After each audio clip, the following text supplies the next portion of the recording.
was a chilly morning in Omaha when Warren Buffett sat in his living room, a cup of lukewarm coffee untouched on the table. The man who once controlled billions now stared at a headline on his tablet that screamed, "Buffett crumbles. Oracle of Omaha faces his biggest failure." He scrolled down to see endless comments, ridiculing him. "Guess the old man finally lost his touch," one read. And another, "He's too outdated for this market. Should have retired years ago." Warren's hand trembled slightly, not from age, but from the weight of those words. The crash hadn't just taken his money. It had taken his identity. Every stock he had carefully picked, every company he had backed, seemed to have turned to dust overnight. But it wasn't just the market that betrayed him. His board members, men and women who had once toasted his brilliance, had turned against him. Just last night, they had forced him out of the very company he had built, from the ground up. He still remembered the final words from one of them. "Warren, this isn't personal. It's business. We need someone fresher." Fresher. That word echoed in his mind like a taunt. He had given them his life, his wisdom, his everything, and now he was tossed aside like a relic of the past. But what hit him the hardest wasn't the boardroom betrayal. It was the silence of those he had once called friends. People who had lined up for his advice now avoided his calls. Even the media, who had once glorified him, seemed eager to bury him under flashy stories of young tech billionaires. It wasn't just about money. It was about being erased, forgotten, irrelevant. Warren closed his eyes for a moment, letting the noise of the outside world fade. He thought back to his beginnings, the days when he was a young man with big dreams and no guarantees. Back then, people had underestimated him too. But this time, it felt different. It felt final. A knock at the door startled him. He wasn't expecting anyone. As he shuffled to answer, he caught a glimpse of himself in the mirror. Disheveled hair, deep lines etched across his face, and eyes that looked tired but still carried a flicker of determination. Opening the door, he found a delivery man holding a box. "For you, Mr. Buffett," the man said with a polite nod before walking away. Warren carried the box inside, puzzled. He hadn't ordered anything. Tearing it open, he found a single sheet of paper resting on top of a small, unfamiliar gadget. The note read, "Sometimes the ones who fall the hardest are the ones who rise the highest. Keep watching. An admirer." He frowned, turning the gadget over in his hands. It looked like some kind of tech device, sleek and modern, something he wouldn't typically understand. But the note, it stirred something inside him. A question. A whisper of curiosity. Warren sat with the device in his hand, studying it like a riddle he couldn't solve. He pressed a button, and the gadget lit up, displaying a strange interface he didn't recognize. A voice message played automatically. "Mr. Buffett, the world may not see your value anymore, but some of us do. This is not the end. It's just the beginning." The voice was distorted, almost robotic, but the words struck him deeply. Who was behind this? Was it a cruel joke, or something more? His thoughts were interrupted by another notification on his phone. It was a news alert. "New tech moguls mock Buffett. He's done." Below the headline, a video clip played of a young CEO laughing during an interview. Look, Warren was great in his time, but this is a new era. People like him don't belong here anymore. The sting of humiliation coursed through Warren's veins. He wasn't just being dismissed. He was being publicly humiliated. But as much as the words hurt, there was something else. Anger. Not the fiery kind, but the slow-burning kind that made him sit up straighter. For the first time in weeks, he felt something shift inside him. He wasn't sure what to do next, but he knew one thing. He wasn't going to fade away quietly. Whoever sent the message, they believed in him. And for now, that was enough to hold on to. Over the next few days, Warren tried to piece together his life. He reached out to old contacts, but the responses were cold and dismissive. One email stood out in particular, from a billionaire investor he had once considered a friend. "Warren, I'm sorry, but I can't associate myself with your name right now. It's too risky."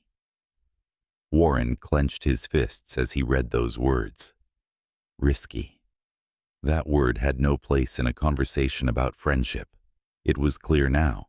He was on his own, or so he thought. One evening, as he walked back to his modest apartment, a far cry from the luxurious homes he had once owned, his phone buzzed. The caller ID was blank, just a string of numbers. Hesitating for a moment, he answered. "Mr. Buffett," the voice said.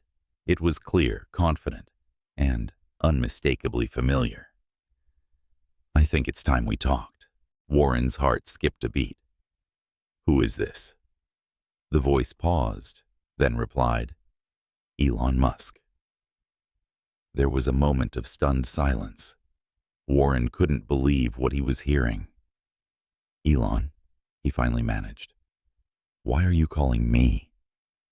"Because, Warren," Musk said, his tone calm but firm, "the world's been wrong about you, and I don't like being on the side of fools." Warren stood frozen, gripping his phone tightly as if it might slip away. "Why would you care what the world thinks about me?" he asked, his voice laced with skepticism. It wasn't anger, just disbelief. People like Elon Musk didn't reach out without a reason, and Warren couldn't understand what that reason could be. Elon chuckled softly on the other end. "Because the world only values what it understands, and right now, it doesn't understand you anymore. But I do." There was a confidence in Elon's tone that was unsettling. For weeks, Warren had been surrounded by people who doubted him, questioned him, and wrote him off. And here was Elon, the poster child of futuristic thinking, standing on his side. "I don't know if I should be flattered or worried," Warren said dryly, trying to mask the mix of emotions swelling inside him. "Maybe both," Elon replied with a laugh. "But I'm serious. The market doesn't need another young genius with an app or a new gadget. It needs stability. It needs wisdom. And it needs someone who knows the long game. That's you, Warren." Warren leaned against the wall, digesting the words. He didn't know if Elon was being sincere or if this was another media stunt, but something about his tone felt genuine. "Even if I believe you," Warren said carefully, "what am I supposed to do? You've seen the headlines. No one wants me back in the game." "That's where they're wrong," Elon said, his voice turning sharp. "You're not going back into their game. You're going to change it." The words hit Warren like a jolt. Change the game? He wanted to laugh at the absurdity of it. "And how exactly do you propose I do that?" he asked, his tone dripping with doubt. "I'll tell you," Elon said simply, "but not over the phone. Meet me tomorrow in Austin. I'll send a jet." Warren blinked, stunned by the audacity. "A jet, just like that?" "Time is money, Warren," Elon said, his tone now brisk.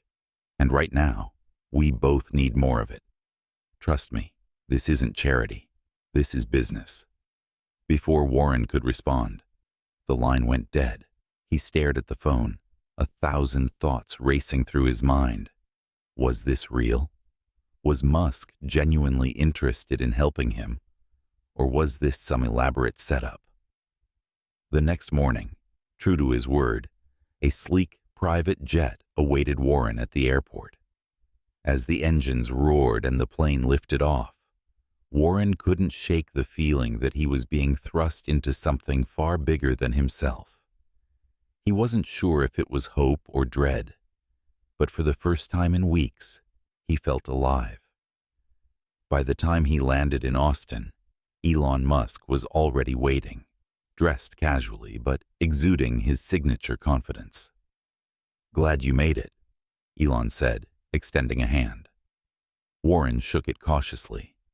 "I hope you know what you're doing, Elon." "Oh, I do," Elon said with a sly smile. "The question is, are you ready to shock the world?"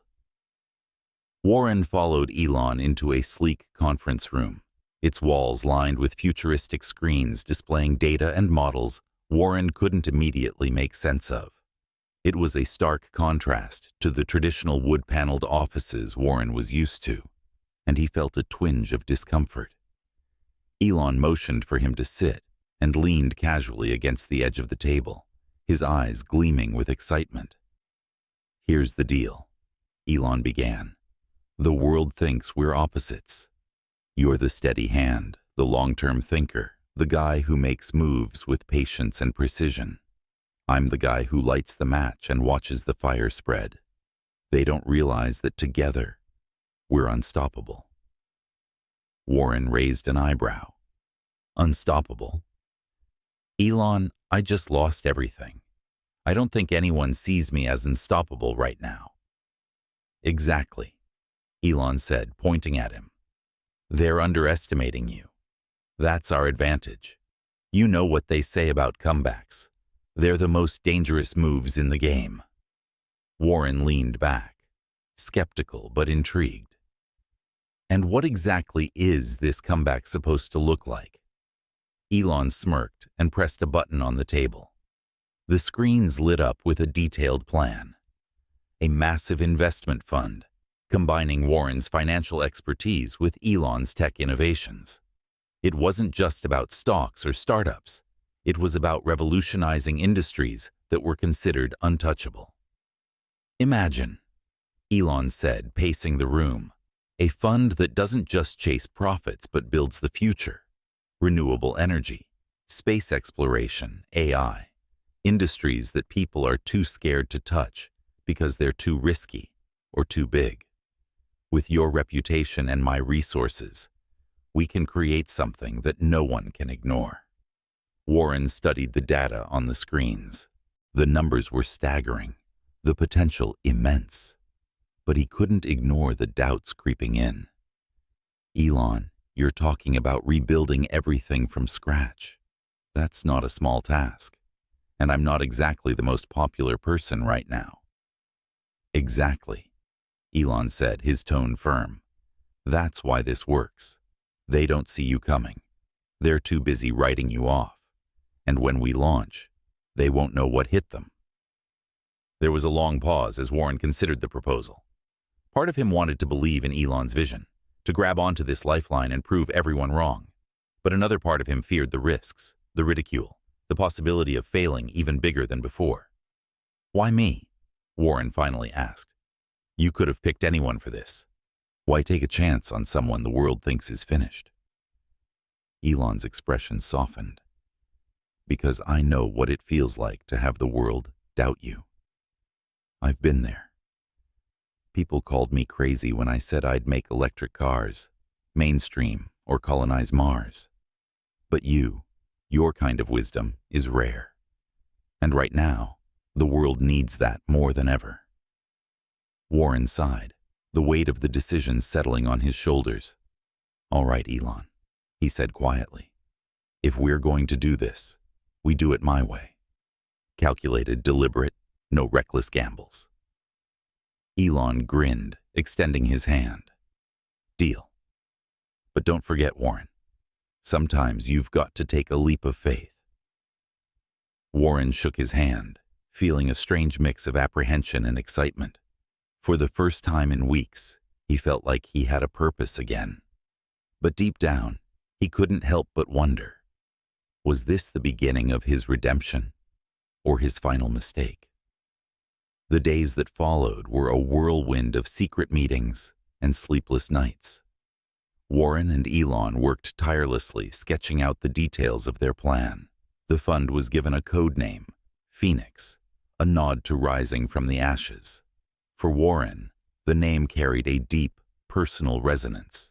For Elon, it was a challenge to the world, a declaration that they were about to disrupt everything. But the partnership wasn't without its tension. Warren's methodical approach often clashed with Elon's impulsive brilliance. One evening, as they sat in a quiet office, surrounded by whiteboards and charts, the first real argument erupted.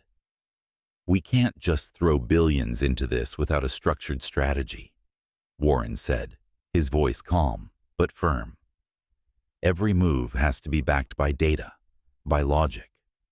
We're talking about people's livelihoods here, not some science experiment."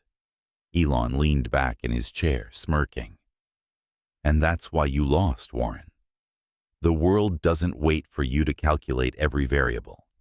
Sometimes, you've got to move fast and break things." Warren's jaw tightened.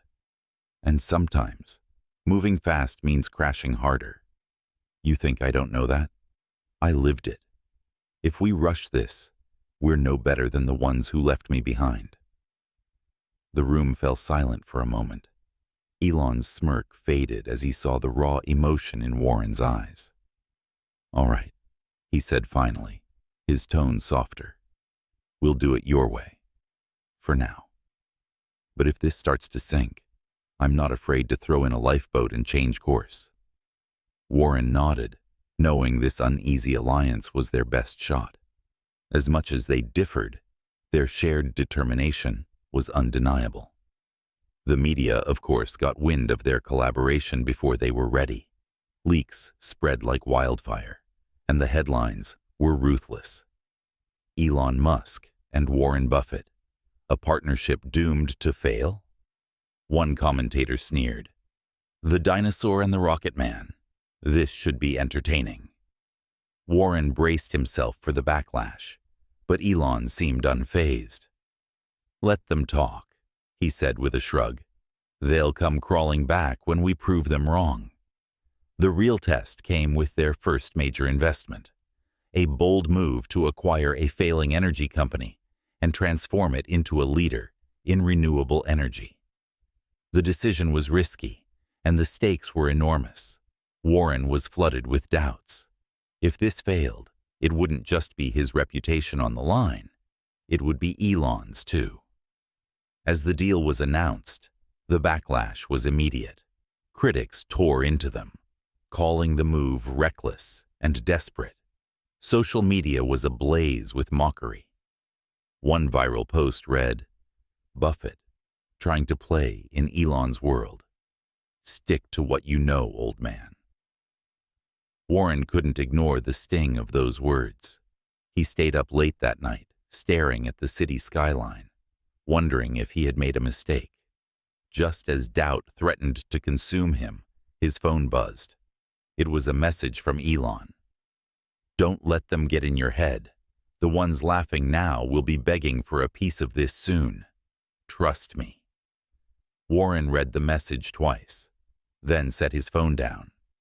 He didn't fully believe Elon's optimism, but for the first time in a long while, he felt something stronger than doubt. Hope. Weeks turned into months, and the world watched as Phoenix took its first steps. The initial skepticism only fueled their determination.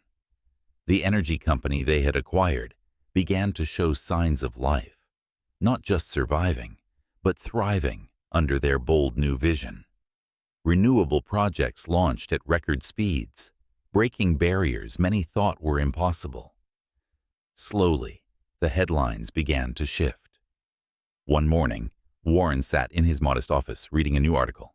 "From Ashes to Triumph, Buffett and Musk's unlikely partnership proves critics wrong." It wasn't glowing praise, but it wasn't mockery either. For the first time in what felt like forever, the words didn't sting. They inspired. Elon barged into the room, his usual energy electrifying the space. "You see this?" he said, tossing another article onto Warren's desk. The headline read, "Buffett, back in the game, thanks to Musk." Warren chuckled softly. "Back in the game, huh? Funny how quickly they forget their own words." "They'll remember soon enough," Elon said, grinning. Because this is just the beginning. But for Warren, it wasn't about proving anything to the world anymore. He looked out the window, his mind drifting.